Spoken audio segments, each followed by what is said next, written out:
Welcome to lucky number episode 13. Digital Shoptalk. I'm Josh Allen. Alex Porter. It's football season is upon us, as you can Purple obviously Friday. tell. What a great week one of football we had. Yeah. Lots of interesting upsets. My fantasy team did well. Turnovers. It's a very exciting time of the year. I'm a Jets fan. It's kind of hard to get excited, so, But that's true. Exciting news in digital marketing. It's been rumored for a couple of months. I think it first came out probably back in June, early July. But now it's official. AOL has purchased mobile ad network Millennial Media. Based out of Baltimore.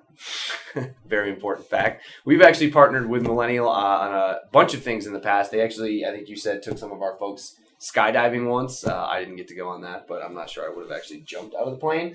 But more importantly, what does this mean? Obviously it opens up a whole new world in mobile for AOL. Yeah, I mean, we talked about it, I think it was episode 6, when AOL and Verizon got co-joined. Yep. We were talking about, okay, what does that mean in terms of the mobile cross-device and that sort of thing? And the acquisition of Millennial just adds on to kind of AOL's mobile readiness. AOL actually is, if you do look at the Baltimore Harbor, right, the harbor's here, AOL is here, Millennial Media is here, Under Armour's right here, so they just... in true Fort McHenry style, they sailed some boats over to the other side and acquired them. But this time they brought $238 million with them. So congratulations to Millennial. They were definitely a leader in the space. They had acquired 4 or 5 companies themselves. So we're starting to see some consolidation.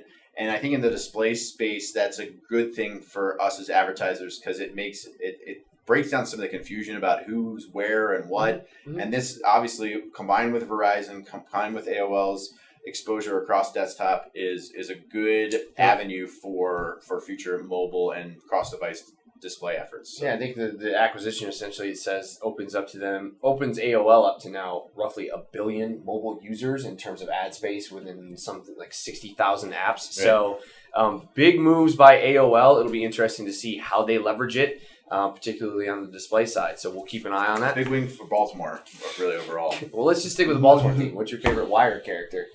Omar. This week in the toolbox, sponsored by Makita. Picked up a sponsor this week. I don't know if we got any dollars from that or not, but Google AdWords is kind of switching up how they're reporting on conversions. So for folks who have been looking at conversions from an optimization on versus off standpoint, which has pretty much been the crux of looking at those metrics in AdWords. Probably going to have some headaches between now and October when they really start to roll it out. Can you tell us? Yeah, so basically up until now, all of your conversions were in one column. So what they basically did is they're only counting conversions if you have optimization for that conversion turned on. So say you have a form fill, a call, a PDF download, maybe a visit to a certain page. Only the ones that you have optimization turned on for will be counted in the conversion. So it is it's kind of a sticky situation because if you use a different tool for conversion optimization,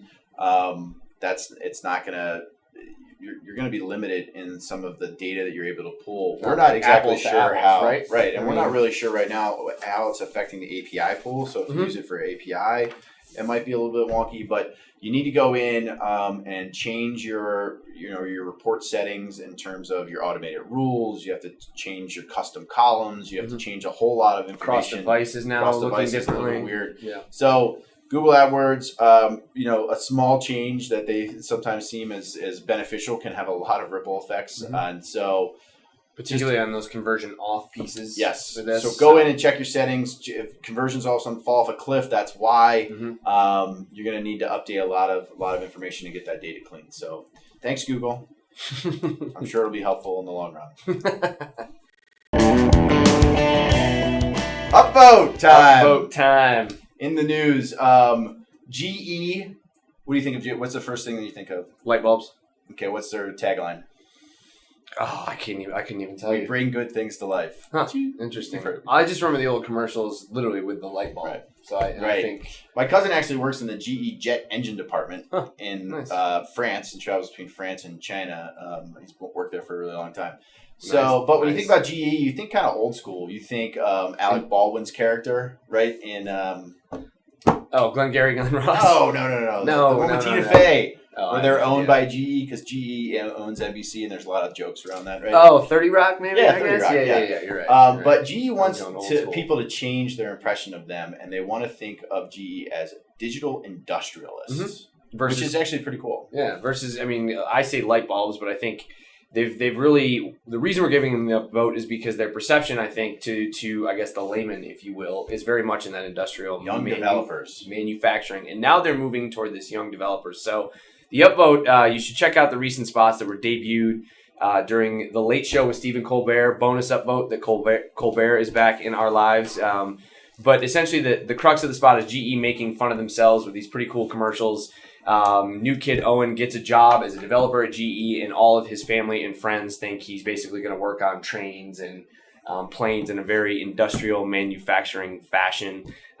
So check him out. My favorite one is probably with his buddy at the picnic table when he tells me he got a job at GE as a developer. I think he's like, I got a job at Zazzy's. Right. You know, I can put fruit stickers on platters on cats and stuff like that. I think GE's actually making fun of that person in the commercials where they're making fun of themselves, absolutely. And they're making fun of the other developers. Well, like sure. Cool, like I make apps about whatever, and he's like, I'm actually working with machines to make trains safer and more efficient. Hospitals more efficient. Yeah, absolutely. Making GE cool. Yeah. So it's not really a rebrand, but it's just kind of a shift in how maybe people have perceived them in the past. So as a result, they get the upvote this week.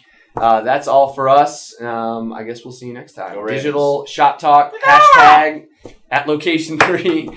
I'd say go Jets, but I know it wouldn't matter. Peace. We're out like the Jets were in the playoffs week 1.